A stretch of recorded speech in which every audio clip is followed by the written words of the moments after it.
Hello everyone. आज की इस वीडियो में हम बात करने वाले हैं क्लास 11th की पॉलिटिकल साइंस का जो हमारा चैप्टर नंबर 7 है संघवाद।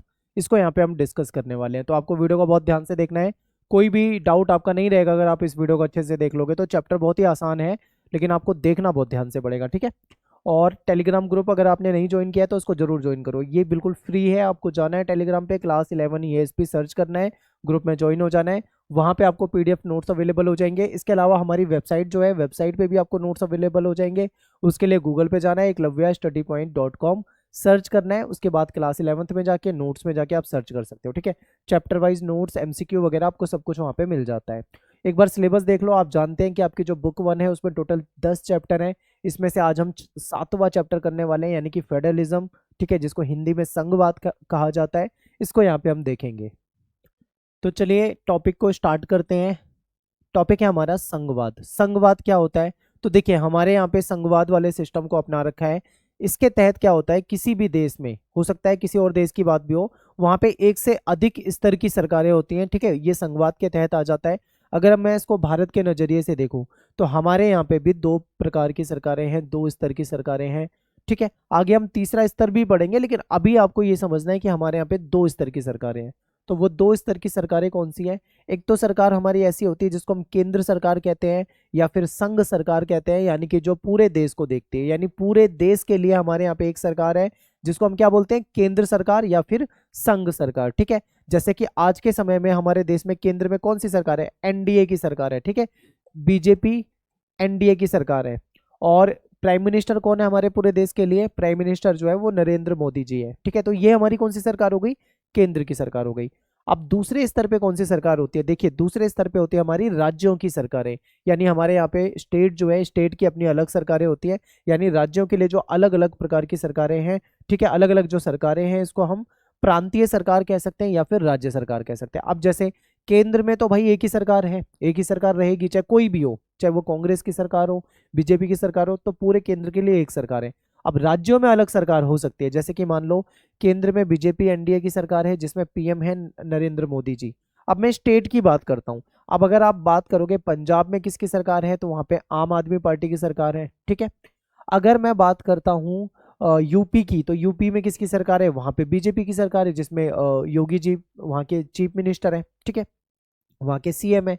तो यहाँ पे हमने क्या देखा? हमने ये देखा कि केंद्र में तो एक सरकार है, वो तो रहेगी, लेकिन राज्यों में हो सकता है कि जरूरी नहीं है राज्यों में भी उसी पार्टी की सरकार हो जिसकी केंद्र में सरकार हो। राज्यों में अलग अलग सरकार हो सकती है, ठीक है।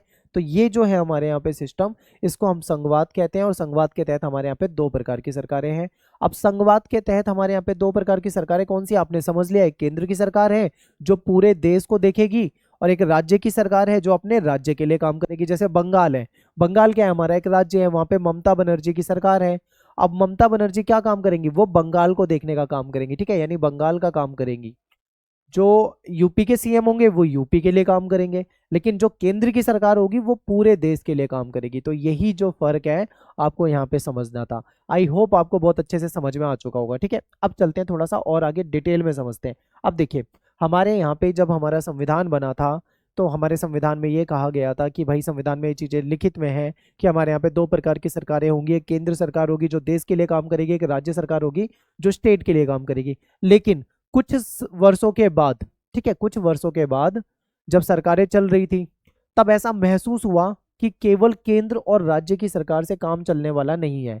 यानी कि एक और स्तर की सरकार चाहिए हमारे देश में, जिससे शासन व्यवस्था जो है वो बहुत अच्छी हो सके।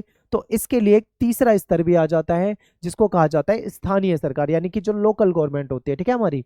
तो यानी तीसरे स्तर की जो सरकारें हैं वो स्थानीय सरकार हो जाती है, जो जनता के लोकल मुद्दे होते हैं उस पे काम करती है, ठीक है।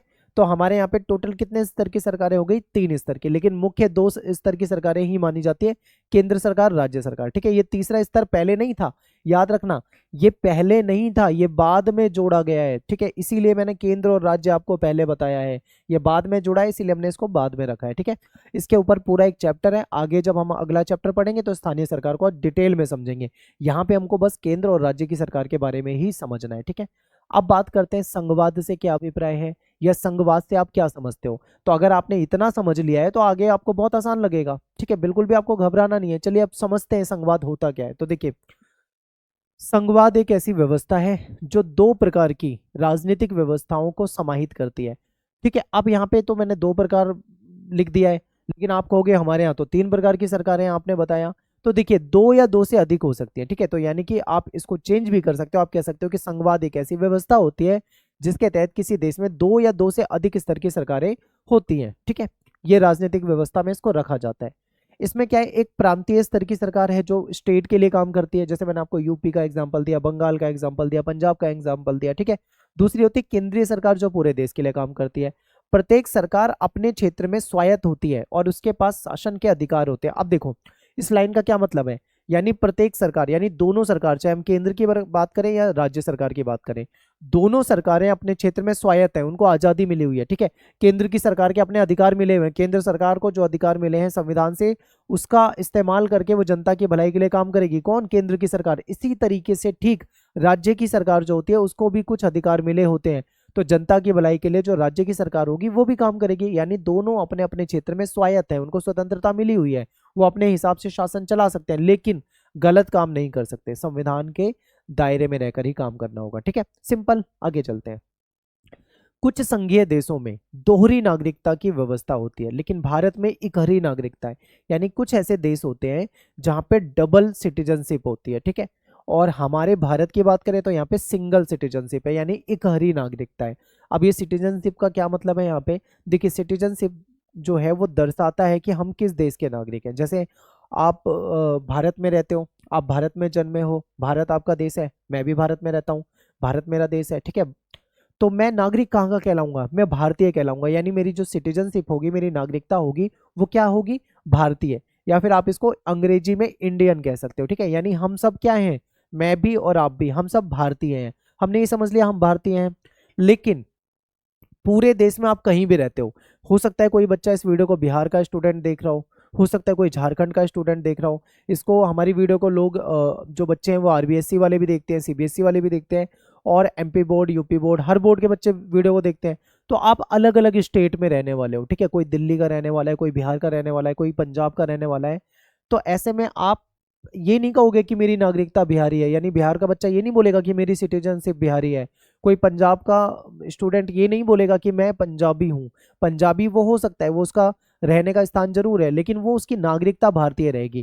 कहने का मतलब है हमारे पूरे देश में जो कहीं का भी रहने वाला हो, उसकी जो सिटीजनशिप होती है, उसकी नागरिकता जो होती है वो क्या होती है? भारतीय होती है। बंगाली, पंजाबी, गुजराती, बिहारी, ठीक है, ये आप नागरिकता में इसको कभी नहीं लिखोगे। ठीक है, नागरिकता में आप इसको कभी नहीं लिखोगे। नागरिकता में आप चाहे कहीं के भी रहते हो, पूरे भारत में किसी भी कोने में रहते हो, चाहे आप लद्दाख में रहते हो, चाहे आप तमिलनाडु में रहते हो, आपकी नागरिकता एक ही रहेगी, इंडियन, भारतीय। इसी को कहा जाता है इकहरी नागरिकता, जो कि भारत में है।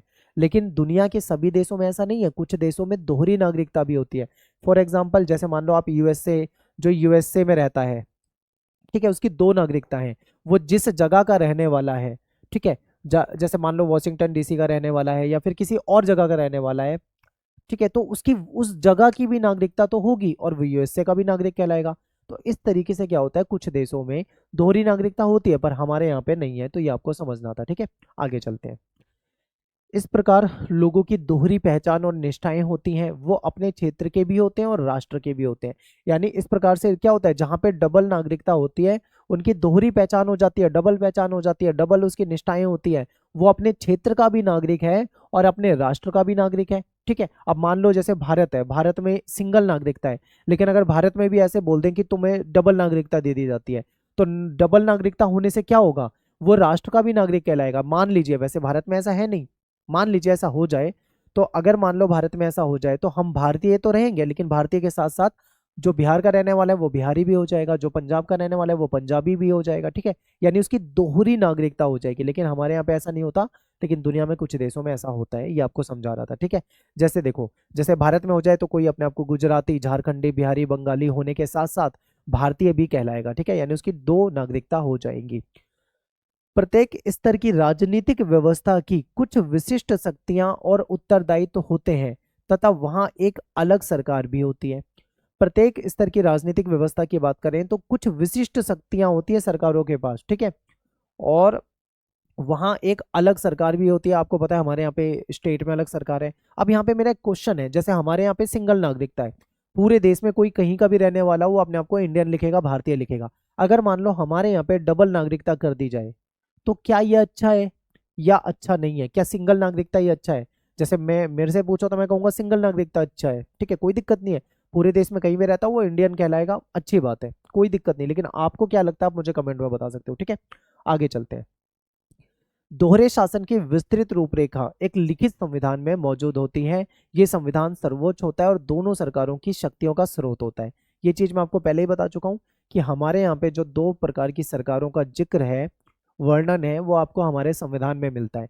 हमारे संविधान में पूरी उसकी रूपरेखा है कि कौन सी केंद्र सरकार होगी, कौन सी राज्य सरकार होगी, केंद्र सरकार कैसे बनेगी, राज्य सरकार कैसे बनेगी, केंद्र सरकार के पास क्या शक्तियां होंगी, राज्य सरकार के पास क्या शक्तियां होंगी, केंद्र सरकार के क्या अधिकार क्षेत्र होंगे, राज्य सरकार के क्या अधिकार क्षेत्र होंगे। ये सारी बातें कहाँ पे आपको मिलेगी? हमारे लिखित संविधान में मिलेगी। संविधान सबसे ऊपर ऊपर है, सर्वोच्च है, और दोनों सरकारों की शक्तियों का मेन स्रोत जो है संविधान है, ठीक है। संविधान के दायरे में रहकर सरकारें काम करेंगी, सरकारें संविधान के दायरे को नहीं तोड़ सकती हैं, ठीक है, ये याद रखना है। राष्ट्रीय महत्व के विषय, जैसे मान लो देश की रक्षा हो गई, प्रतिरक्षा जिसको डिफेंस कहा जाता है, या फिर हमारी मुद्रा हो गई यानी जिसको करेंसी कहा जाता है, इसकी जिम्मेदारी जो है वो हमारी केंद्र की सरकार के पास है, ठीक है। अब देखो हमारे यहाँ पे दो प्रकार की सरकारें हैं जो कि अभी हमने पढ़ा था। एक तो हो गई हमारी केंद्र की सरकार, दूसरी हो गई हमारी राज्य की सरकार, ठीक है। अब यहाँ पे आपको एक चीज समझनी है, केंद्र की सरकार हो गई, राज्य की सरकार हो गई। तो केंद्र की सरकार कुछ खास विषयों पे काम करेगी, कानून बनाएगी, कुछ खास विषयों पे केंद्र की सरकार को अधिकार मिला हुआ है कानून बनाने का। तो कुछ ऐसे विषय भी हैं जिसमें केवल राज्य की सरकार ही कानून बना सकती है, यानी कुछ विषय राज्य की सरकार को मिले हुए हैं, ठीक है। क्लियर हो गया? तो ऐसे ही जैसे मान लो देश की रक्षा की जिम्मेदारी किस पे होगी? हमारी केंद्र की सरकार पे है, ठीक है। हमारी मुद्रा, हमारे जो नोट होते हैं या सिक्के होते हैं, ठीक है, इन सब की जिम्मेदारी किसकी होती है? हमारी केंद्र सरकार के पास होती है। क्षेत्रीय या स्थानीय महत्व के विषय पर हमारी जो राज्य की सरकार होती है वो जवाबदेह होती है, यानी कि जो लोकल मुद्दे हैं, जो स्थानीय विषय हैं, उसमें हमारी प्रांत की सरकार या फिर राज्य की सरकार उसके प्रति जिम्मेदार होती है, ठीक है। कभी कभी क्या हो जाता है, केंद्र की सरकार और राज्य की सरकार के बीच में टकराव हो जाता है। आपने देखा होगा कभी कभी केंद्र और राज्य की सरकार के बीच में टकराव हो जाता है। अगर मान लो कोई झगड़ा हो जाए, सरकारों के बीच में विवाद हो जाए, ठीक है, तो ऐसे में क्या होता है, हमारे यहाँ पे एक स्वतंत्र न्यायपालिका है। तो न्यायपालिका क्या करेगी? उस संघर्ष का समाधान करेगी। ये व्यवस्था हमारे यहाँ पे बना रखी है। आपने देखा होगा कई बार क्या होता है, राज्य की सरकार आरोप लगाती है केंद्र की सरकार पे, हमको फंड नहीं दिया, हमको पैसा नहीं दिया, सरकार, केंद्र की सरकार हमको काम करने से रोक रही है, या फिर केंद्र की सरकार कुछ अड़ंगे लगा रही है, ठीक है। तो ये ऐसे विवाद हो जाते हैं। और कई बार ऐसा हो जाता है कि कहते हैं कि केंद्र, ये हमारे अधिकार क्षेत्र में है, केंद्र सरकार और राज्य सरकार के बीच में विवाद हो जाता है इस चीज को लेके। तो ये मामला कहाँ पे जाएगा? कोर्ट में जाएगा, न्यायपालिका में जाएगा, और न्यायपालिका क्या करेगी? ऐसे विवादों को सुलझा देगी, ठीक है। आगे देखो, स्वतंत्र न्यायपालिका जो है वो केंद्रीय सरकार और राज्यों के बीच शक्ति के बंटवारे के संबंध में उठने वाले जो कानूनी विवाद है उसको हल करने का अधिकार उसके पास होता है। यानी कि मान लो कभी केंद्र और राज्य सरकार के बीच में कोई विवाद हो जाए शक्ति के बंटवारे को लेकर, कि मेरे पास ये पावर है, मेरे पास वो पावर है, केंद्र की सरकार बोले ये काम केंद्र सरकार कर सकती है, राज्य सरकार बोले नहीं ये काम केवल राज्य की सरकार कर सकती है, मान लो ऐसा कभी शक्ति को लेकर विवाद हो जाए, तो क्या हो जाएगा? उसको कोर्ट में ले जाया जाएगा, और वहां पे जाके जो हमारी स्वतंत्र न्यायपालिका है उस पर फैसला सुनाएगी और उस विवाद को क्या करेगी? सुलझा देगी, ठीक है। तो ये होता है। अब देखो बात करते हैं संघवाद। आप अच्छे से समझ चुके हो संघवाद की मुख्य विशेषता क्या है, मैं आपको पहले ही बता रहा हूं, बिल्कुल ये बहुत इंपॉर्टेंट क्वेश्चन है। अगर आपने इसको समझ लिया है अगर अभी तक के टॉपिक को, तो आप इंपॉर्टेंट क्वेश्चन मान के चलिए और इसको याद कर लेना, ठीक है, क्योंकि यहाँ पे आपके पेपर में क्वेश्चन बनता है।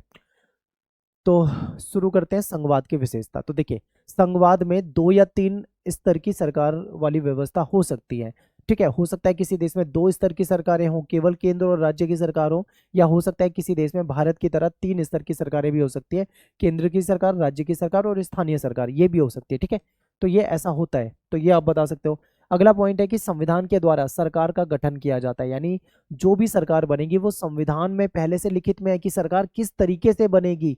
ऐसे वोटिंग होगी, ये लोग वोट देंगे, इनको वोट देने का अधिकार है, ऐसे रिजल्ट, सारी बातें जो है हमारे संविधान में पहले से बता रखा है कि ऐसे ऐसे होगा, उसी प्रकार से हमारे यहाँ पे सरकार का गठन होता है, ठीक है। अगले पॉइंट पे चलते हैं। अगला पॉइंट है कि स्वतंत्र न्यायपालिका जो कि केंद्र और राज्य सरकार के विवाद को सुलझाएगी। ठीक है, यानी मान लो केंद्र और राज्य में विवाद हो जाता है तो हमारी न्यायपालिका क्या करती है, उसको सुलझाती है। ठीक है, ये भी हम पढ़ चुके हैं।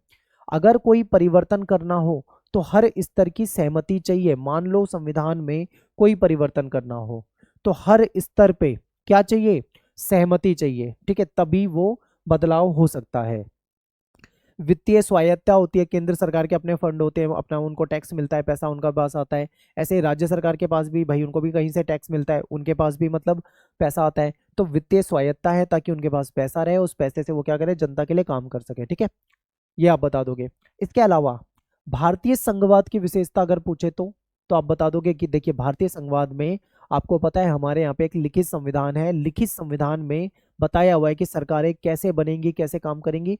तो ये पॉइंट आप लिख सकते हो। हमारे यहाँ पे एक स्वतंत्र न्यायपालिका है, आप जानते हो, क्योंकि भाई हमारे यहाँ पे अगर मान लो केंद्र और राज्य सरकार की बीच में कोई संघर्ष हो जाता है, विवाद हो जाता है, तो उसको कौन सुलझाएगा, न्यायपालिका सुलझाएगी। तो आप ये भी बता सकते हो। फिर संविधान की सर्वोच्चता, संविधान सबसे ऊपर है, सरकार से ऊपर संविधान है। ठीक है, सरकार से भी ऊपर होता है संविधान, तो संविधान सबसे ऊपर है, सरकारों को भी संविधान के हिसाब से काम करना होगा। तो ये आपको याद रखना है।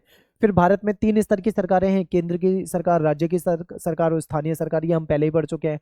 फिर यहाँ पे एक पॉइंट है जो अभी तक हमने नहीं पढ़ा था, ये आपको यहाँ पे समझना है। देखिए मैं आपको समझा देता हूँ। हमारे यहाँ पे 3 प्रकार की सरकारें हमने समझ लिया है। अब क्या है भाई कि कुछ अधिकार केंद्र सरकार को मिल गए हैं, यानी इन मुद्दों पे केंद्र सरकार कानून बनाएगी। कुछ अधिकार राज्य सरकार को मिल गए हैं, कुछ अधिकार जो लोकल जो हमारी सरकारें होती है, स्थानीय सरकारें, उनको मिले हुए हैं। तो इसको समझना है। तो 3 सूचियां हैं। 3 सूची कौन सी है, संघ सूची, राज्य सूची और संवर्ती सूची। संघ सूची क्या होता है, संघ सूची के में ऐसे विषय आते हैं, यानी संघ सूची में 100 विषय हैं। तो 100 विषय कौन से हैं, वो विषय जिसपे केवल केंद्र की सरकार कानून बना सकती है। ठीक है, आगे मैं आपको उसको डिटेल में बताऊंगा। तो संघ सूची में ऐसे विषय आते हैं जिसमें केवल केंद्र की सरकार कानून बना सकती है। राज्य सूची में ऐसे विषय आते हैं, 61 विषय हैं जिसपे केवल राज्य की सरकार कानून बना सकती है। और संवर्ती सूची में ऐसे विषय आते हैं जो कि 52 है, जिसपे केंद्र की सरकार भी कानून बना सकती है और राज्य की सरकार भी कानून बना सकती है। दोनों को अधिकार मिला हुआ है। लेकिन मान लो अगर अगर कभी इनके बीच में विवाद हो जाए, केंद्र और राज्य के बीच में, तो किसका कानून माना जाएगा, तो आप कहोगे केंद्र का माना जाएगा। ठीक है, तो ये हमारे संघवाद की विशेषताएं हैं, भारतीय संघवाद की। तो ये भी आपको याद रखना है। अब बात करते हैं भारत एक संघ राज्य। ठीक है, देखिए भारत जो है यहाँ पे 3 स्तर की सरकारें होती हैं, ये हमने पढ़ लिया है, तो आप इसको समझ चुके हो। ठीक है, आगे चलते हैं। भारतीय संविधान में संघवाद को देखते हैं। तो देखिए जब हमारा देश आजाद हुआ, ठीक है, आजाद होने के बाद कैसी सरकार होगी इसके बारे में हमारे नेताओं ने पहले ही डिस्कस कर लिया था। लेकिन आजादी से पहले, यानी भारत की आजादी से पहले ही राष्ट्रीय आंदोलन के जो नेता थे वो इस बात पर सहमत थे, यानी वो मानते थे कि भारत जैसे बड़े देश में शासन करने के लिए शक्तियों को प्रांतीय और केंद्रीय स्तरों के बीच में बांटना जरूरी होगा। यानी कि हमारा देश जब आजाद भी नहीं हुआ था तब हमारे नेता इस चीज पर डिस्कस कर चुके थे, उनको ये बात समझ में आ गई थी कि हमारा देश जो है बहुत बड़ा है और ऐसे देश में केवल केंद्र की सरकार होगी तो उससे काम नहीं चलेगा, यानी शक्तियों को बांटना पड़ेगा। केंद्र की सरकार भी होनी चाहिए, राज्य की सरकार भी होनी चाहिए। ठीक है, तो दोनों मिलकर काम करेंगी, ऐसा हमने पहले ही डिसाइड कर लिया था। वो समझते थे कि भारतीय समाज में क्षेत्रीय और भाषाई विविधता है। बिल्कुल सही है। देखो हमारा जो समाज है यहाँ पे क्षेत्रीय विविधता भी देखने को मिलती है, भाषाई विविधता भी देखने को मिलती है। कहते हैं कि भारत बहुत बड़ा देश है और भारत में आप अलग अलग स्टेट में जाओगे तो आपको अलग अलग प्रकार की भाषाएं मिलती हैं। तो हमारे यहाँ पे आप साउथ में जाओगे अलग भाषाएं, नॉर्थ में जाओगे अलग भाषाएं, ईस्ट वेस्ट मिडल कहीं पे भी चले जाओ आपको अलग अलग लैंग्वेज मिलती है। तो हमारे यहाँ पे वैरायटी बहुत ज़्यादा है। हमारे समाज में बहुत वैरायटी है यहाँ पे, हिंदू मुस्लिम सिख ईसाई जैन बौद्ध यहूदी फारसी, ठीक है, पारसी, कई धर्मों को मानने वाले लोग रहते हैं भारत में। तो यहाँ पे विविधता बहुत ज्यादा है और इन विविधताओं को मान्यता देने की आवश्यकता थी, जो कि हमारे जो नेता थे वो इस चीज को समझ रहे थे। तो विभिन्न क्षेत्रों और भाषा भाषी लोगों को सत्ता में सहभागिता करनी चाहिए, यानी कि सभी लोग सत्ता में शामिल हो सके। ठीक है, इन क्षेत्रों के लोगों को स्वशासन का अवसर मिल सके, यानी खुद के लिए शासन करने का इनको अवसर मिल सके, इनकी भी सहभागिता हो शासन में। ये हमारे संविधान ने पहले ही समझ लिया था। ठीक है, हमारे नेताओं ने समझ लिया था, इसलिए हमारे संविधान में ये बातें रखी गई थी। ठीक है, अब बात करते हैं शक्ति विभाजन। तो यहाँ पे ना लोगों के विचार अलग अलग है। शक्ति विभाजन की जब भी बात आ जाती है तो लोगों के विचार अलग है। अब देखो कैसे अलग है। तो देखिए, भारतीय संविधान में दो तरह की सरकारों का वर्णन है, हम पहले ही पढ़ चुके हैं, केंद्र की सरकार, राज्य की सरकार। पहली केंद्रीय सरकार है जिसका कार्यक्षेत्र जो है पूरा देश है, यानी पूरे देश के लिए काम करेगी। दूसरी राज्य की स्तर की सरकारें होती हैं जो जिनका कार्यक्षेत्र जो होता है वो अपने राज्य तक सीमित होता है। बिहार की सरकार बिहार के लिए काम करेगी, यूपी के लिए नहीं करेगी। यूपी की सरकार यूपी के लिए काम करेगी, पंजाब के लिए नहीं करेगी। पंजाब की सरकार पंजाब के लिए काम करेगी, तमिलनाडु के लिए नहीं करेगी। समझ रहे हो ना? राज्य की सरकार, जिस राज्य की सरकार है वो अपने ही राज्य के लिए काम करेगी। तो ये पहले से ही है। दोनों ही संवैधानिक सरकारें यानी संविधान के द्वारा उनको मान्यता प्राप्त है, और इसके कार्यक्षेत्र भी पहले से ही इसका वर्णन कर रखा है कि कौन सी सरकार के पास क्या अधिकार होंगे। ये सब कुछ पहले से हमारे संविधान में डिसाइड है। तो हमारे यहाँ पे दो प्रकार की सरकारें हो गई। अब यहाँ पे क्या है, भारतीय संविधान के संघात्मक लक्षण। ये बहुत इंपॉर्टेंट क्वेश्चन है, इसमें मैं आपको फिर से फोकस करवा रहा हूँ कि इस पे फोकस कीजिए। ये ज्यादा इंपॉर्टेंट क्वेश्चन है, ये आपको याद रखना है, पेपर में पूछा जाता है। ठीक है, चलिए समझते हैं। हमारे संविधान के जो संघात्मक लक्षण है उसको देखते हैं। तो देखिए, भारत में एक स्वतंत्र न्यायपालिका है जो सरकार को तानाशाह नहीं होने देती। तो ये संघात्मक लक्षण में पहला पॉइंट आ जाता है। यानी हमारे यहाँ पे सरकारों के पास पावर है। ठीक है, कोई दो राय नहीं है, दोनों सरकार, केंद्र, राज्य, दोनों के पास पावर है। लेकिन अगर कोई भी सरकार अपनी पावर यानी अपनी शक्ति का गलत इस्तेमाल करेगी तो उसको कौन रोकेगा? न्यायपालिका रोकेगी। ठीक है, यानी हमारी न्यायपालिका हमारी सरकारों को तानाशाह नहीं होने देती, शक्ति का दुरुपयोग करने से रोकती है। तो ये संघात्मक लक्षण हो गया। फिर हमारे यहाँ पे तीन स्तर की सरकारें जो हैं उसमें केंद्र की सरकार और राज्य की सरकार है, स्थानीय सरकार जो है, तीनों। ठीक है, मेन जो सरकारें हैं वो केंद्र और राज्य की हैं, स्थानीय सरकार बाद में आया है, तो उसको भी समझना है। ठीक है, ये हमारा संघात्मक लक्षण है। फिर संविधान संशोधन प्रणाली, यानी हमारे संविधान में कल को ऐसा महसूस होता है कि भाई किसी भी लेवल पे बदलाव करना है तो वो बदलाव हो सकता है। ठीक है, संविधान में संशोधन पॉसिबल है, तो ये भी संघात्मक लक्षण है।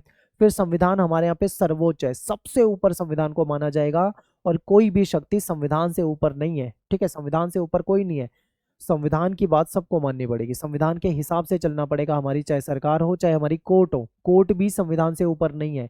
तो इसलिए हमारे यहाँ पे संविधान सबसे ऊपर है, तो ये भी एक संघात्मक लक्षण में ही रखा जाएगा। ठीक है, सभी संविधान के दायरे में रहकर काम करेंगे, चाहे वो कोई भी सरकार हो, कोई भी कर्मचारी हो, कोई भी अधिकारी हो। ठीक है, तो ये भी आपको बताना है, ये सब संघात्मक लक्षण में आ जाएंगे। अब बात करते हैं शक्तियों का विभाजन। मैं आपको स्टार्टिंग में बता रहा था ना कि इसमें अलग अलग विचारधाराएं हैं लोगों की, जो मैंने यहाँ पे बताया था। तो विचारधारा अलग अलग कैसे हैं वो आपको यहाँ पे समझ में आएगा। तो देखिए, भारत के संविधान के अनुसार केंद्र और राज्य की सरकारों को संविधान के अनुसार अलग अलग प्रकार की शक्तियां प्राप्त है। केंद्र सरकार की शक्तियां अलग है, राज्य सरकार की शक्तियां अलग है, और जिन विषयों पे ये कानून बनाते हैं। ठीक है, इसका वर्णन हमको किसमें मिलता है? संघ सूची, राज्य सूची और संवर्ती सूची, जिसको हम डिस्कस कर चुके हैं। तो जब बात आई थी संविधान के तहत हमारी सरकारों को शक्तियां देने की, ठीक है, तो दो प्रकार की विचारधारा आई थी। कुछ लोग ऐसे कहते थे कि केंद्र सरकार के पास ज्यादा पावर होनी चाहिए। ठीक है, यानी कुछ लोग मानते थे कि केंद्र सरकार को ज्यादा पावर दे देनी चाहिए ताकि वो अच्छे से काम कर सके। लेकिन कुछ लोग ऐसे मानते थे कि केंद्र सरकार को ज्यादा पावर मिल जाएगी तो वो तानाशाह हो जाएगी। तो कुछ कहते थे राज्य सरकार के पास ज्यादा पावर होनी चाहिए। ठीक है, यानी कि अलग अलग विचार थे लोगों के। कुछ केंद्र को ज्यादा मजबूत मानना चाह रहे थे, बनाना चाह रहे थे, तो कुछ राज्य को ज्यादा मजबूत बनाना चाह रहे थे। ठीक है, तो ये थोड़ा सा विवाद भी हुआ था, तो इसको आगे हम डिटेल में डिस्कस करेंगे। फिलहाल टॉपिक को समझ लेते हैं। तो देखिए, संघ सूची, केंद्र सूची और राज्य सूची, सॉरी, संघ सूची को ही केंद्र सूची बोलते हैं। संघ सूची, राज्य सूची और संवर्ती सूची। हो सकता है पेपर में कहीं पे आपकी संघ सूची की जगह केंद्र केंद्र के विषय लिखा मिले, तो भी आपको यही समझना है। ठीक है, कंफ्यूज मत होना। अब बात करते हैं संघ सूची की। संघ सूची में ऐसे विषय होते हैं जिसपे कानून कौन बनाती है? हमारी केंद्र की सरकार ही कानून बना सकती है। ठीक है, राज्य सूची में ऐसे विषय होते हैं जिसमें केवल राज्य की सरकार ही कानून बना सकती है। लेकिन संवर्ती सूची में ऐसे विषय होते हैं जिसमें केंद्र की सरकार और राज्य की सरकार दोनों ही कानून बना सकती है। लेकिन मान लो अगर कभी विवाद हो जाए तो किसका कानून माना जाएगा? केंद्र का कानून माना जाएगा। ठीक है, केंद्र के कानून को ही सही माना जाएगा, तो ये आपको याद रखना है। अब संघ सूची में कौन कौन से विषय आते हैं ये समझिए। देश की रक्षा का विषय हो गया, परमाणविक ऊर्जा का विषय हो गया, विदेश मामले हो गए, युद्ध और शांति, बैंकिंग, मुद्रा, रेलवे, डाकघर, वायुसेना, बंदरगाह, विदेश व्यापार, ये सारा जो है ऐसे टोटल 100 विषय हैं, 100 के करीब विषय है जो संघ सूची में आते हैं, जिसमें केवल केंद्र की सरकार ही कानून बना सकते हैं। राज्य के पास कौन से विषय होते हैं, तो जैसे मान लो एग्रीकल्चर हो गया यानी कृषि हो गया, पुलिस हो गया, जेल के नियम हो गए, स्थानीय शासन हो गया, ठीक है, स्वास्थ्य हो गया, शराब, वाणिज्यिक व्यापार, पशुपालन, ये सब किसके हाथ में होते हैं, राज्य सरकार के पास होते हैं। तीसरा है संवर्ती सूची। संवर्ती सूची में आ जाता है एजुकेशन, यानी जिसपे दोनों कानून बना सकते हैं, ठीक है, राज्य और केंद्र दोनों। तो शिक्षा के मामले में दोनों कानून बना सकते हैं। फिर कृषि भूमि के अलावा किसी भी अन्य संपदा का स्थान हस्तांतरण जो होता है उस पर दोनों कानून बना सकते हैं।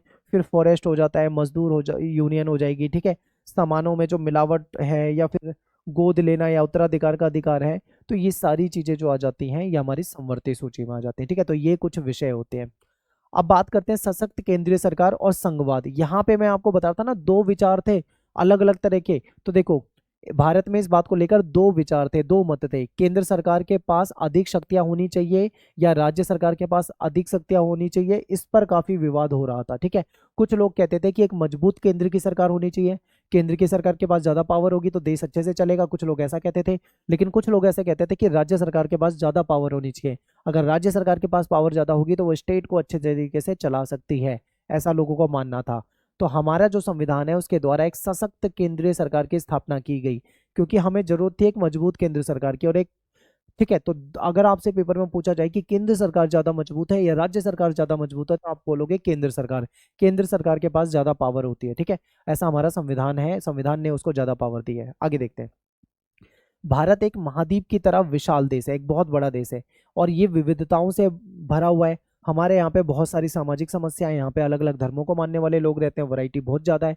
ऐसे में अगर केंद्र मजबूत नहीं होगा तो देश टूट सकता है, इसलिए हमारे यहाँ पे केंद्र को ज्यादा मजबूत किया गया है, ठीक है। तो संविधान निर्माता जो थे उनका ये मानना था कि हमें एक संघीय संविधान चाहिए और संविधान ऐसा हो जो इन विविधताओं को समेट सके, ठीक है। तो हमारे यहाँ पे एक मजबूत संविधान होना चाहिए, संविधान सारी समस्याओं को देख ले, ऐसा संविधान होना चाहिए।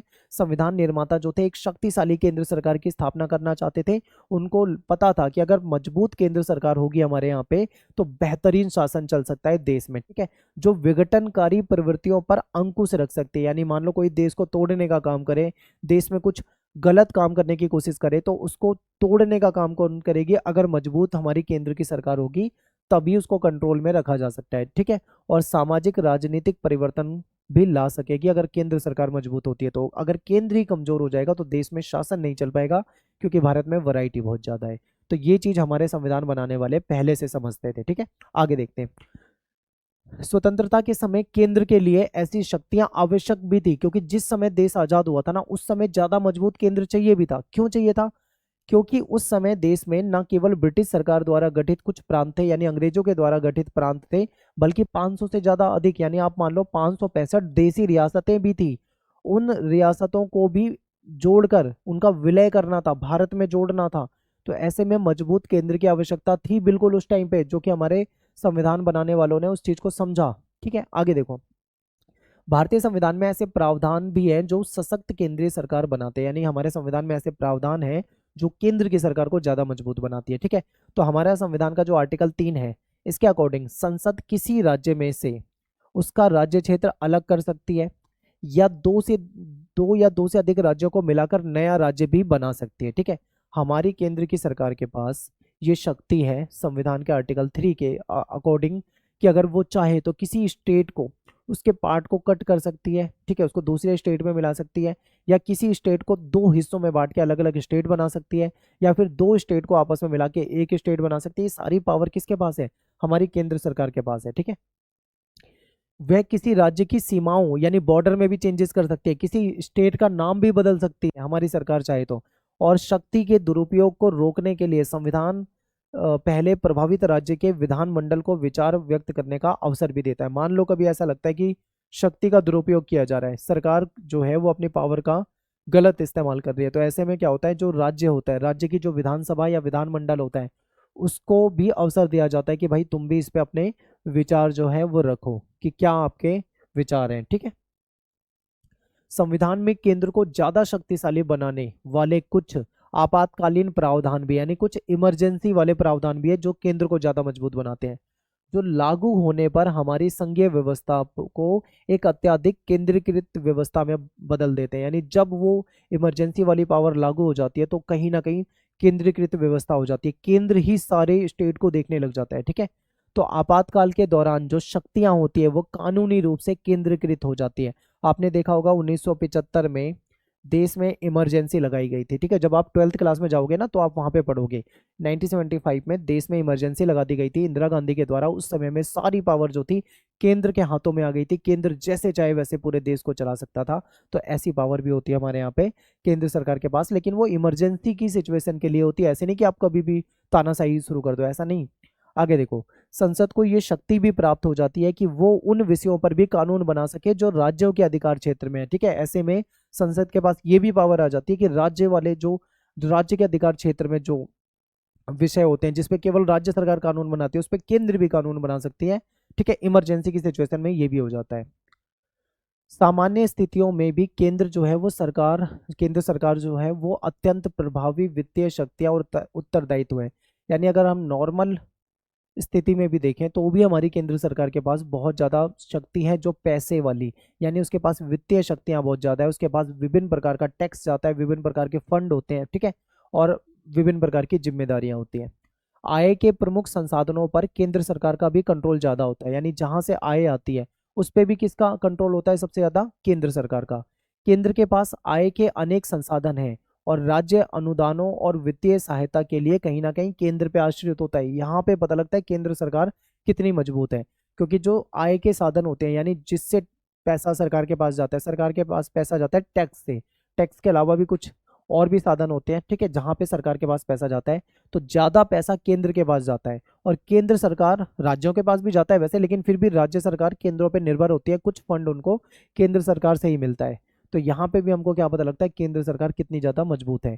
दूसरी तरफ आज़ादी के बाद भारत ने तेज आर्थिक प्रगति और विकास के लिए जो नियोजन को साधन के रूप में प्रयोग करा था, यानी जब हमारा देश आज़ाद हो गया था तो हमको अपना डेवलपमेंट करना था, और डेवलपमेंट करने के लिए, विकास करने के लिए कहीं ना कहीं हमने प्लानिंग के तहत सारा काम किया था। ठीक है, नियोजन की व्यवस्था को अपनाया था।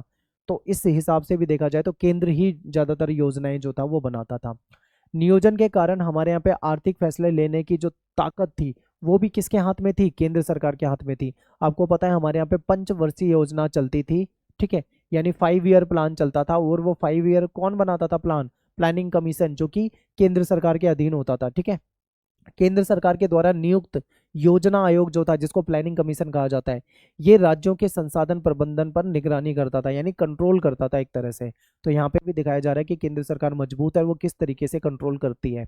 इसके अलावा केंद्र सरकार अपने विशेष अधिकार का प्रयोग करके राज्यों को अनुदान और ऋण देती है। ठीक है, अपने विशेष अधिकार का प्रयोग करके क्या करती है हमारी केंद्र सरकार जो होती है वो राज्यों की सरकारों को अनुदान देती है, लोन देती है, फंड देती है। ठीक है, तो ये आपको समझना था। आर्थिक संसाधनों का ये वितरण जो है ये असंतुलित माना जाता है, क्योंकि केंद्र के पास ज्यादा है, राज्य के पास कम है, इसलिए इसको असंतुलित कहा जाता है। केंद्र सरकार पर अक्सर ये आरोप लग जाता है कि अपने विरोधी दलों की सरकार वाले राज्यों में वो भेदभाव करती है। ठीक है, ऐसा होता है, जैसे मान लो ऐसा कहा जाता है कि केंद्र में मान लो बीजेपी की सरकार है। ठीक है, अभी है एनडीए बीजेपी की सरकार है।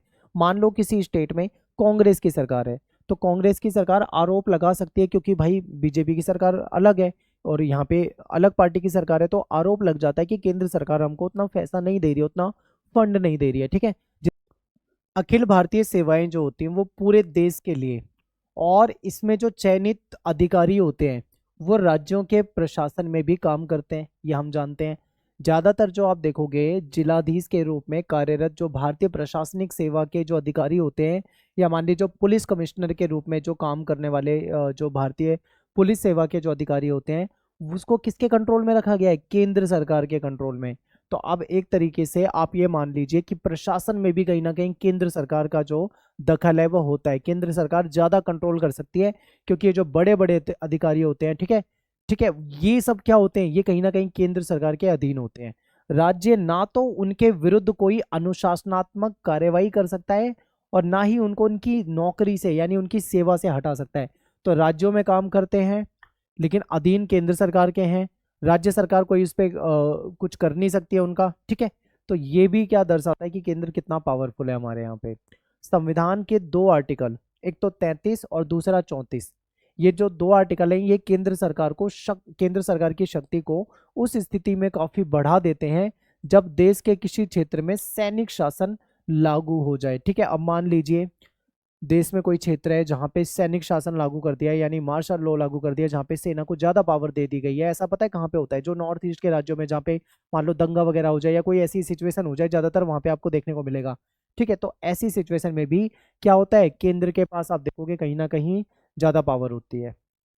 ये प्रावधान संसद को इस बात का अधिकार देते हैं कि ऐसी स्थिति में वो केंद्र या राज्य किसी भी अधिकारी के द्वारा शांति व्यवस्था बनाए रखने या उसको बहाल करने के लिए किसी भी कार्य को कानूनन जायज करार देते हैं। ठीक है, तो यहाँ पे इन सारे ये जो जितने भी सिनेरियो हम पढ़ रहे हैं, चाहे वो मार्शल लॉ का हो या अधिकारियों का हो, हर जगह हमको एक ही चीज़ देखने को मिल रही है कि केंद्र जो होता है वो ज़्यादा मजबूत होता है, केंद्र के पास ज़्यादा पावर होती है, केंद्र ही इसको कंट्रोल करता है, राज्य यहाँ पे हस्तक्षेप ज़्यादा नहीं कर सकते हैं। ठीक है, इसी के अकॉर्डिंग सशस्त्र बल विशिष्ट शक्ति अधिनियम जो होता है इसका निर्माण किया गया था, और इससे कभी कभी जनता और सशस्त्र बलों के बीच में भी तनाव हो जाता है। आप देखोगे जम्मू कश्मीर वगैरह में भी लागू किया गया था, वहां पे भी सेना को ज़्यादा पावर दी गई थी। ये ज़्यादातर कहाँ पे किया जाता है? जहाँ पे दंगे हो रहे हो या जहाँ पे कुछ ऐसी गतिविधि हो रही हो जिसके लिए कहीं ना कहीं सेना को पावर ज्यादा देनी पड़ती है। ठीक है, वहां पे ये अधिनियम लागू किए जाते हैं। अगला टॉपिक है भारतीय संघीय व्यवस्था में तनाव, यानी जो हमारे यहाँ पे संघीय व्यवस्था है इसमें कुछ तनाव भी देखने को मिलता है। तो जैसे कि संविधान ने केंद्र सरकार को बहुत अधिक शक्तियां दी हैं, इसी कारण राज्य जो होता है वो ज्यादा शक्ति की मांग करते हैं। अब राज्य अच्छे से समझते हैं कि ज्यादा पावर तो है वो केंद्र सरकार के पास है, राज्य सरकार के पास ज्यादा पावर नहीं है, तो वो मांग करते हैं कि भाई हमें भी ज्यादा पावर चाहिए। ठीक है, तो समय समय पर राज्यों ने ज्यादा शक्ति और स्वायत्ता देने की मांग उठाई है। इससे केंद्र और राज्यों के बीच में संघर्ष और विवाद कहीं ना कहीं उत्पन्न हो जाता है। और केंद्र और राज्य के बीच में अगर मान लो विवाद हो जाएगा तो उसका सुलझाव कौन करेगा? हमारी न्यायपालिका करेगी। तो ऐसी सिचुएशन आ जाती है।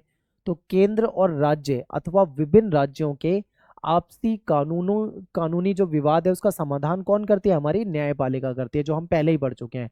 लेकिन स्वायत्ता की मांग जो है ना, एक राजनीतिक सवाल है जिसे बातचीत के द्वारा हल किया जा सकता है, क्योंकि विशेष अधिकार अगर कोई स्टेट मांग रहा है तो वो राजनीतिक सवाल हो जाता है। ठीक है, और उसको बातचीत से ही सुलझाया जा सकता है, नहीं तो देश में सिचुएशन खराब हो जाती है। केंद्र राज्य संबंध 1950-1960, यानी 1950 से 1960 के दशक में अगर हम देखें तो प्रारंभिक वर्षों में जवाहरलाल नेहरू ने भारतीय संघीय व्यवस्था जो थी इसकी नींव रखी थी। ठीक है, ये जो व्यवस्था है, क्योंकि पहले प्राइम मिनिस्टर हमारे नेहरू जी थे, तो इन्हीं के समय में इस संघीय व्यवस्था की नींव थी रखी गई थी। ठीक है, इस दौरान केंद्र और राज्यों में कांग्रेस का वर्चस्व होता था, तो यहाँ पे बहुत ज्यादा विवाद नहीं होगा। देखो, जब केंद्र में भी उसी पार्टी की सरकार है और राज्य में भी उसी पार्टी की सरकार है, तो विवाद जो होगा वो ज्यादा होगा या कम होगा? बिल्कुल कम होगा, या फिर बिल्कुल भी नहीं होगा, क्योंकि दोनों जगह एक ही सरकार है, अपनी सरकार के खिलाफ थोड़ी कोई लड़ेगा। तो ये था। नए राज्यों के गठन की मांग हुई उस समय में, तो केंद्र और राज्यों के बीच में, ठीक है, जो संबंध थे वो शांतिपूर्ण और सामान्य रहे, क्योंकि कोई बड़ी समस्या नहीं आई। ऊपर भी इन्हीं की सरकार थी, नीचे स्टेट में भी इन्हीं की सरकार थी, तो उस समय सब कुछ सुलझ रहा था।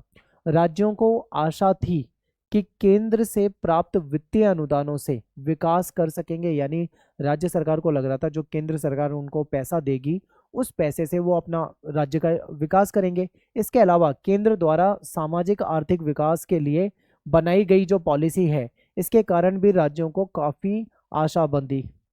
ठीक है, तो इसके लिए भी राज्यों को लग रहा था कि सरकार जो है जो भी पॉलिसी बना रही है तो उस पॉलिसी से भी कहीं ना कहीं उनका फायदा होगा, उनको लाभ मिलेगा। ठीक है, 1960 के दशक के बीच में कांग्रेस के वर्चस्व में कुछ कमी आई और अनेक राज्यों में विरोधी दल सत्ता में आए। अब यहां से विवाद शुरू होता है। देखिए क्या हुआ था 1967 में, 1967 में।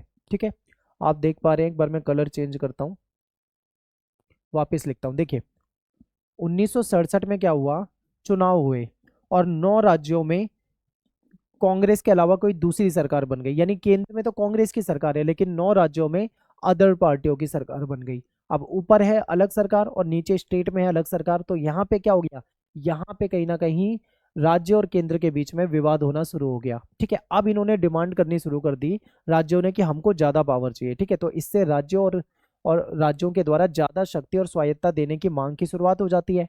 इस मांग के पीछे प्रमुख कारण जो था वो ये था कि केंद्र और राज्यों के बीच में अलग अलग दल जो है सत्ता में थे, क्योंकि ऊपर अलग पार्टी है नीचे अलग पार्टी है, इसलिए ये विवाद हो रहा था।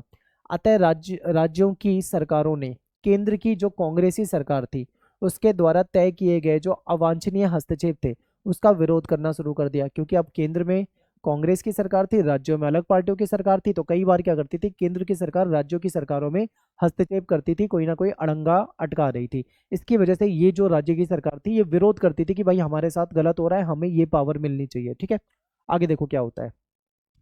कांग्रेस के लिए भी विरोधी दलों द्वारा शासित राज्यों से संबंध बनाने में, तालमेल बनाए रखने में समस्या आने लगी थी, क्योंकि भाई ये बार बार विवाद करते रहते थे कुछ ना कुछ। तो इस विचित्र राजनीतिक संदर्भ में संघीय व्यवस्था के अंदर स्वायत्ता की अवधारणा को लेकर वाद विवाद छिड़ गया, क्योंकि अलग अलग जो स्टेट थे वहां से डिमांड होने लगी थी कि हमको इतनी पावर चाहिए, हमको ये पावर चाहिए, हमको वो पावर चाहिए। और ऐसे में जो केंद्र की सरकार थी ये थोड़ा परेशान हो रही थी। आखिरकार 1990 के दशक से कांग्रेस का वर्चस्व जो था वो काफी हद तक कम हो चुका था, खत्म हो चुका था। 1967 में देखा आपने क्या हुआ, फिर 1989 के बाद तो कांग्रेस बहुत ज्यादा कमजोर हो गई, फिर दूसरी पार्टी ज्यादा मजबूत होने लगी, ठीक है, बीजेपी ज्यादा मजबूत होने लगी थी। तो ऐसे में इनका वर्चस्व खत्म हो चुका था और केंद्र में अब कांग्रेस की सरकार आती नहीं थी, जो भी सरकार आती थी वो गठबंधन की सरकार आ रही थी, क्योंकि गठबंधन का युग शुरू हो गया था। ठीक है। राज्यों में विभिन्न राष्ट्रीय और क्षेत्रीय दल सत्ता रूढ़ हो गए, यानी कि राज्यों में अलग अलग जो लोकल पार्टी थी और जो राष्ट्रीय दल थे उनकी सत्ता आने लगी। इससे राज्यों की राजनीतिक कद जो था वो बढ़ गया था और विविधता का आदर भी हुआ, क्योंकि अलग अलग लोकल पार्टी आ रही है तो वो जनता के लिए काम कर रही है। और एक मंजे हुए संघवाद की यहाँ पे हो जाती है भारत में शुरुआत। इस तरीके से दूसरे दौर में स्वायत्ता का मसला जो था वो राजनीतिक रूप से बहुत ज्यादा सरगर्म हो चुका था, क्योंकि हर दूसरे दिन स्टेट से कोई ना कोई डिमांड आने लगी थी और उसकी वजह से केंद्र सरकार समस्या में आने लगी थी। ठीक है, अब बात करते हैं स्वायत्ता की मांग की। आई होप आपको समझ में आ रहा होगा। अब देखो स्टेट क्या मांग कर रहे हैं। समय समय पर विभिन्न राजनीतिक पार्टियों ने राज्यों को केंद्र के मुकाबले ज्यादा स्वायत्ता की मांग उठाई, यानी उन्होंने बोला कि भाई राज्यों को ज्यादा पावर मिलनी चाहिए, ज्यादा विशेष अधिकार मिलने चाहिए। कभी कभी इन मांगों के पीछे ये भी इच्छा काम कर रही होती है कि शक्ति का विभाजन जो है वो राज्यों के पक्ष में बदला जाए, यानी कि जो केंद्र को ज्यादा पावर मिली हुई है ना वो कम कर दी जाए, राज्यों की पावर बढ़ा दी जाए। ठीक है, कुछ इस प्रकार की मांग के रूप में इसको देखा गया। राज्यों को ज्यादा और महत्वपूर्ण अधिकार दिए जाएं, ऐसी डिमांड हो रही थी। अब केंद्र सरकार क्या करेगी सोचिए। समय समय पर अलग अलग राज्यों में, चाहे वो तमिलनाडु हो, चाहे पंजाब हो, चाहे पश्चिम बंगाल हो, या फिर अलग अलग पार्टी जैसे द्रमुक अकाली दल हो गया, ठीक है, द्रमुक और अकाली दल हो गया, माकपा हो गया, इन्होंने क्या करा स्वायत्ता की मांग करनी शुरू कर दी। एक अन्य मांग यह थी कि राज्यों के पास आय के स्वतंत्र साधन होने चाहिए, क्योंकि देखो आपको मैंने स्टार्टिंग में बताया है जो पैसे होता है वो ज्यादा किसके पास आता है, केंद्र के पास आता है, क्योंकि केंद्र के पास पैसे के यानी टैक्स के जो संसाधन है, जो साधन है वो ज्यादा है। राज्य के पास साधन कम होते हैं, राज्य के पास भी टैक्स आता है, ऐसा नहीं है टैक्स नहीं आता, लेकिन उतना नहीं आता है जितना केंद्र के पास आता है। तो राज्य अब यहाँ पे क्या करे, राज्य ने डिमांड कर दी कि भाई हमारे पास भी आय के साधन ज्यादा होने चाहिए, ज्यादा पैसा आएगा तो हम क्या करेंगे अपने स्टेट में, ठीक है, अपने स्टेट में ज्यादा अच्छी पॉलिसी बना पाएंगे, ज्यादा स्टेट का फायदा कर सकेंगे, ऐसा इनका कहना था। तो इन्होंने संसाधन और उनका जो नियंत्रण था, इन्होंने कहा कि ज्यादा संसाधनों पे राज्य का नियंत्रण होना चाहिए।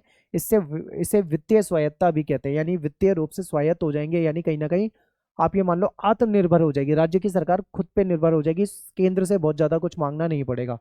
तो ऐसी मांग की गई। सन 1977 में पश्चिम बंगाल की जो कम्युनिस्ट सरकार थी, वामपंथी सरकार थी, इसने केंद्र राज्य संबंधों को पुनर्भाषित करने के लिए एक दस्तावेज प्रकाशित करा, ठीक है, एक डॉक्यूमेंट बनाया। तमिलनाडु और पंजाब की जो स्वायत्ता की मांग थी उसमें भी ज्यादा ज्यादा वित्तीय अधिकार चाहिए थे, ठीक है, उसकी मंशा छुपी हुई थी, क्योंकि उनको भी चाहिए थे ज्यादा वित्तीय अधिकार, ज्यादा टैक्स आए। स्वायत्ता की मांग का जो तीसरा पहलू था वो प्रशासनिक शक्तियों से था, यानी विभिन्न राज्य जो है प्रशासनिक तंत्र पर केंद्र का नियंत्रण से नाराज थे, क्योंकि आपको मैंने बताया था स्टार्टिंग में कि जो आईएएस आईपीएस अधिकारी होते हैं या जो और केंद्रीय जो सर्विस में होते हैं वो स्टेट में काम करते हैं लेकिन केंद्र सरकार के अधीन होते हैं। ठीक है, ऐसे में राज्य सरकार उन पर ज़्यादा कंट्रोल नहीं कर सकती थी। तो इन्होंने बोला कि केवल पैसा नहीं बल्कि जो प्रशासनिक तंत्र है उसमें भी हमारी कहीं ना कहीं क्या होनी चाहिए, ज़्यादा मतलब हमारी पावर ज़्यादा होनी चाहिए कि अगर स्टेट में काम कर रहे हो तो स्टेट के हिसाब से काम करो, ठीक है। तो ये इन्होंने डिमांडें शुरू कर दी थी, मांग शुरू कर दी थी। राज्यपाल की भूमिका और राष्ट्रपति शासन। राज्यपाल की भूमिका जो होती है केंद्र और राज्यों के बीच में हमेशा से एक विवाद का विषय रही है। देखो, किसी भी स्टेट में जो राज्यपाल होता है वो एक तरह से आप इसे मान लीजिए कि वो निर्वाचित पदाधिकारी नहीं होता है, केंद्र सरकार के एजेंट के रूप में उसको देखा जाता है, ठीक है। तो राज्यपाल की जो नियुक्ति होती है वो केंद्र सरकार के द्वारा होती है। अब केंद्र सरकार स्टेट में बिठा देता है किसी राज्यपाल को और वो सरकार के कामों में टांग अड़ाता रहता है। तो इसलिए क्या होता है, स्टेट और मतलब केंद्र और राज्य के बीच में ये राज्यपाल काम करता है और ये विवाद का विषय बना रहता है। अतः राज्यपाल के फैसलों को अक्सर राज्य सरकार जो होती है उसके कार्यों में केंद्र सरकार के हस्तक्षेप के रूप में देखा जाता है। जैसे कि एग्जांपल, मान लो बिहार में किसी पार्टी की सरकार है और स्टेट में, यानी कि मान लो बिहार में किसी पार्टी की सरकार है, केंद्र में मान लो बीजेपी की सरकार है, ठीक है। मान लो बिहार में ऐसा मान लो यहाँ पे कांग्रेस की सरकार है, तो अब इनके बीच में क्या हो जाएगा, विवाद तो पहले ही रहेगा क्योंकि अलग अलग सरकार है। ऊपर से बिठा रखा है राज्यपाल। अब राज्यपाल जो है कहीं ना कहीं इनके कामों में हस्तक्षेप करेगा। तो ऐसे में ये आरोप क्या लगाएंगे, ये हमेशा आरोप ये लगाएंगे कि राज्यपाल जो है हमारे हमें काम नहीं करने देता है, हमारे काम में बीच में टांग अड़ाता रहता है, ठीक है। तो इसलिए इनके बीच में क्या हो जाता है, विवाद हो जाता है, ठीक है। आगे देखो, जब केंद्र और राज्य में अलग अलग दल सत्ता में रहते हैं, यानी अलग अलग पार्टियों का शासन रहता है, तब राज्यपाल की भूमिका जो होती है और ज्यादा विवाद वाली हो जाती है। मान लो ऊपर केंद्र में किसी बीजेपी पार्टी की सरकार है, स्टेट में भी मान लो बीजेपी पार्टी की सरकार है और राज्यपाल भी बीजेपी का है, तो कोई विवाद नहीं होगा। अब मान लो केंद्र में कांग्रेस की सरकार है, स्टेट में भी कांग्रेस की सरकार है और राज्यपाल भी कांग्रेस का है, तो यहाँ पे कोई विवाद नहीं होगा। विवाद तभी होगा जब ऊपर सरकार किसी दूसरी पार्टी की होगी, नीचे सरकार किसी दूसरी पार्टी की होगी, तब यह राज्यपाल वाला विवाद खुलकर सामने आएगा, ठीक है। केंद्र राज्य संबंधों से जुड़े मसलों की पड़ताल के लिए केंद्र सरकार के द्वारा 1983 में एक आयोग बनाया गया। अब केंद्र और राज्य के बीच में जो संबंधों का मामला है, जो ये विवाद वाला मामला है, तो केंद्र सरकार ने क्या करा, एक आयोग ही बना दिया। उन्होंने बोला चलो एक आयोग बना देते हैं। इस आयोग को सरकारिया आयोग के नाम से हम जानते हैं। इस आयोग ने 1998 में अपनी रिपोर्ट दी। रिपोर्ट में ये सिफारिश की थी, ठीक है, यहाँ पे टाइपिंग की मिस्टेक है, सिफारिश की थी कि राज्यपालों की नियुक्ति अनिवार्य तथा निष्पक्ष होकर की जानी चाहिए। यानी राज्यपाल की नियुक्ति तो जरूरी है, होना चाहिए राज्यपाल, लेकिन निष्पक्ष होकर, यानी वो ऐसा ना हो कि जो स्टेट की सरकार है उसके काम में दखल अंदाजी करे, ऐसा नहीं होना चाहिए, ठीक है। ऐसा इन्होंने अपनी रिपोर्ट में कहा।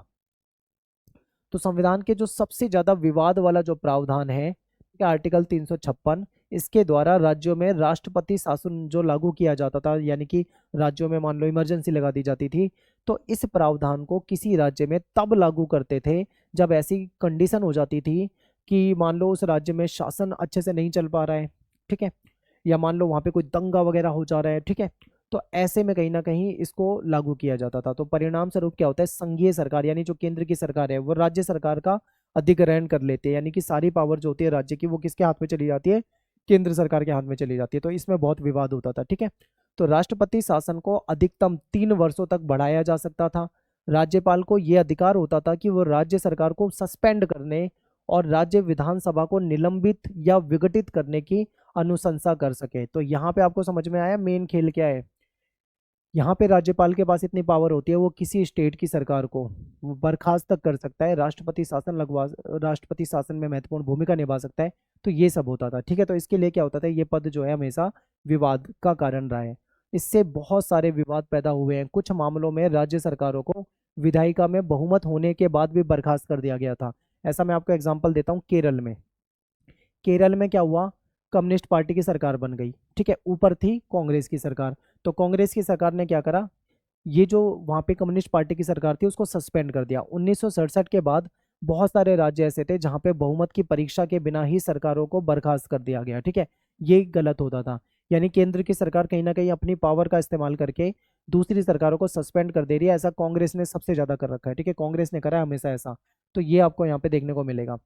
1967 तक आर्टिकल 356 का प्रयोग काफी कम किया गया। 1967 के बाद अनेक राज्यों में गैर कांग्रेसी सरकार बन गई, जबकि केंद्र में कांग्रेस की सरकार थी, ये हमने पढ़ लिया था। 1967 में जो चुनाव हुए थे उसमें जो 9 राज्य थे, 9 राज्यों में दूसरी पार्टी की सरकार बनी थी जो कि कांग्रेस की सरकार नहीं थी।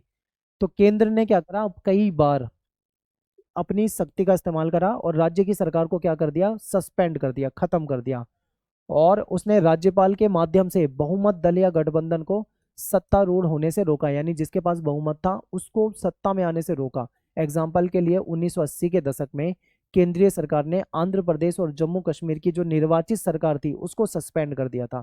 ठीक है, तो यहाँ पे आप क्या देख रहे हो, यहाँ पे आप ये समझ रहे हो कि केंद्र सरकार के पास एक आर्टिकल 356 भी होता है जिसके तहत वो क्या करती है, स्टेट की सरकार को बर्खास्त कर सकती है। ठीक है, जो कि एक गलत तरीका है। अगर मान लो कोई सरकार बनी है, स्टेट में जीत कर आई है, तो उसको सस्पेंड करना बिल्कुल भी अच्छी बात नहीं है। इसको लेके बहुत विवाद हुआ है। राज्यपाल को केंद्र सरकार के एजेंट के रूप में देखते हैं। वे राज्य सरकार को हटाने और विधानसभा भंग करने की सिफारिश जो है राष्ट्रपति को भेजता है। राज्यपाल को ये शक्ति भी प्राप्त होती है कि वो विधानमंडल के द्वारा पारित किसी विधेयक को राष्ट्रपति की स्वीकृति के लिए सुरक्षित रख सके, रोक सकता है, कानून को बनने से मतलब लंबित कर सकता है, टाइम खराब करवा सकता है। इससे केंद्र सरकार को यह अवसर मिल जाता है कि वो किसी राज्य के कानून के निर्माण में देरी कर दे, यानी कि समय खराब करें। ठीक है, और यदि चाहे तो ऐसे विधेयकों की परीक्षा कर उन पर निषेध अधिकार यानी वीटो का प्रयोग भी कर सकते हैं और उसको पूरी तरीके से नकार सकते हैं ताकि वो कानूनी ना बने। ये भी पावर होती है केंद्र के पास। तो ये आपने समझा। यहाँ पे हमने क्या समझा कि हमारी केंद्र सरकार के पास कितनी ज्यादा पावर होती है स्टेट यानी राज्य सरकार के मुकाबले। अब अगला टॉपिक है नए राज्यों की मांग। तो नए राज्यों के गठन की मांग को लेकर भी हमारे देश में तनाव उत्पन्न हुआ। ठीक है, आजादी के बाद नए राज्यों के गठन की मांग उठी, जिसके लिए सरकार ने 1953 में एक आयोग बनाया था जिसको राज्य पुनर्गठन आयोग कहा जाता है। ठीक है, इस आयोग ने भाषा के आधार पर राज्यों के गठन की सिफारिश की और 1960 में गुजरात और महाराष्ट्र का गठन हुआ। अब देखो, ये मैं आपको बता दूं ये हुआ क्यों था, क्योंकि जब देश आज़ाद हो गया था ना, तो हमारे देश में इतने सारे स्टेट नहीं होते थे। बहुत कम स्टेट थे उस समय में, बहुत बड़े बड़े क्षेत्र होते थे। ठीक है, जैसे पंजाब, हरियाणा, हिमाचल प्रदेश आप पढ़ते हो, ये एक ही होता था। ऐसे ही महाराष्ट्र, गुजरात जो आप पढ़ते हो पहले, ये एक ही होता था। नॉर्थ ईस्ट में जाओगे तो बहुत बड़ा असम होता था। तो ऐसा नहीं था। अब देश आज़ाद हो चुका था तो स्टेट से मांग उठ रही थी। मांग क्या उठ रही थी, सब कह रहे थे कि हमारी भाषा के आधार पर राज्य बना दो। ठीक है, तो आंध्र प्रदेश में एक आंदोलन हुआ था। आंध्र प्रदेश में उन्होंने कहा था कि एक हमारे लिए एक अलग क्या बना दो, स्टेट बना दो, अलग राज्य बना दो। ठीक है, तो इसलिए ये आयोग बनाया गया था। सरकार ने डिसाइड कर लिया था ठीक है भाषा के आधार पे हम राज्य बना देंगे, और फिर बहुत सारे राज्य बनाए गए। जैसे 1960 में गुजरात महाराष्ट्र का गठन हो गया, 1966 में पंजाब हरियाणा को अलग कर दिया गया, बाद में फिर नॉर्थ ईस्ट में भी ऐसा हुआ। तो ये सारे स्टेट बने। ठीक है, अब बात करते हैं विशिष्ट प्रावधान की।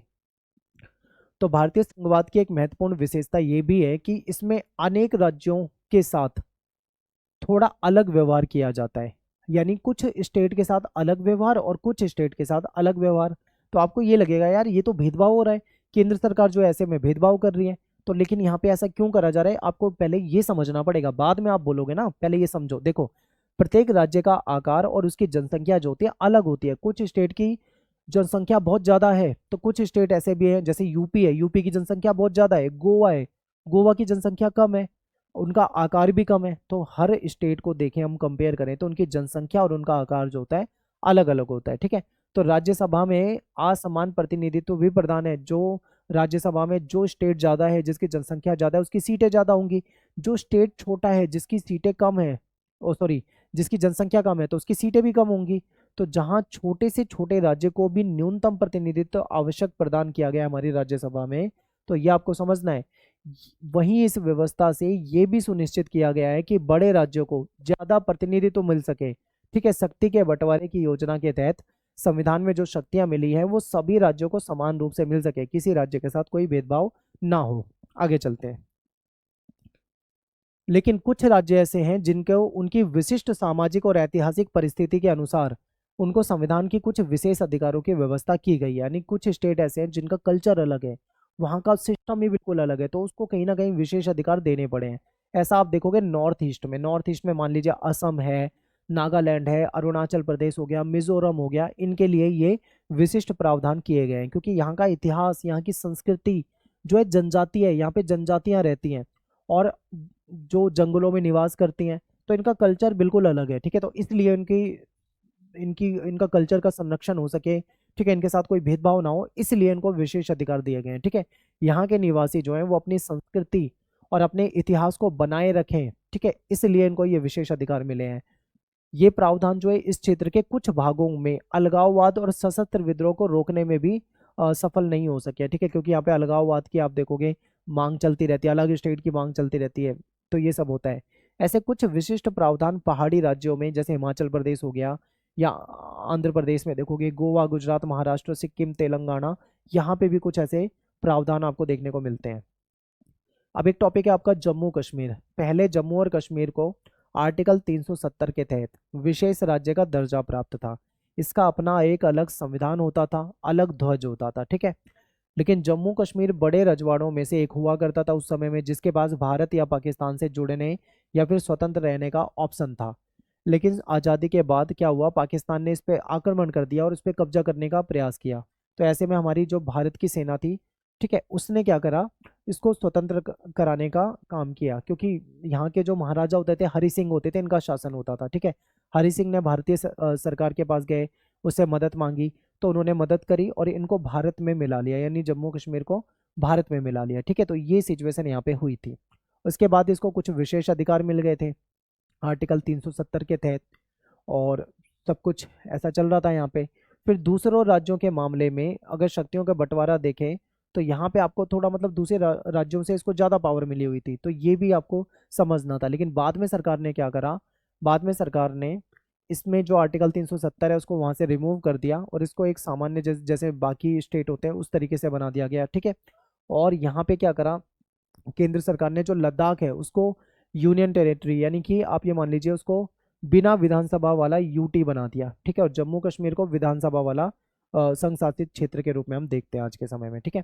तो 370 के तहत इसको जो विशेष दर्जा मिला हुआ था विशेष अधिकार का, वो 2019 में, ठीक है, उसको हटा दिया गया था। उसको दो केंद्र शासित प्रदेशों के रूप में बना दिया गया था। एक तो लद्दाख है जो मैंने आपको बताया, यूटी है, यानी केंद्र शासित प्रदेश को आप यूनियन टेरिटरी इंग्लिश में बोलते हैं, जो बिना विधानसभा वाला क्षेत्र है, और ये विधानसभा वाला क्षेत्र बना दिया गया है, ठीक है। तो ये हमें समझना था। तो यहाँ पे अपना ये जो चैप्टर खत्म हो जाता है, लास्ट टॉपिक था, जल्दी जल्दी करा दिया है। आई होप आपको समझ में आया होगा। मिलते हैं आपसे नेक्स्ट वीडियो में। आप मुझे इंस्टाग्राम पे फॉलो कर सकते हैं, जरूर करिए, एकलव्या स्टडी पॉइंट, ये मेरा यूजर नेम है, मेरा नाम सत्येंद्र प्रताप है। आपको कुछ डाउट हो तो आप डायरेक्ट मुझे मैसेज कर सकते हैं, टाइम निकाल के आपको रिप्लाई कर दूंगा, ठीक है। टेलीग्राम ग्रुप ज्वाइन नहीं करा है तो उसको ज्वाइन करो, जरूर करो, और वीडियो को लाइक जरूर कर दें, कमेंट कर दें, शेयर कर दें। मिलते हैं आपसे नेक्स्ट वीडियो में। Thanks for watching. जय हिंद, जय भारत।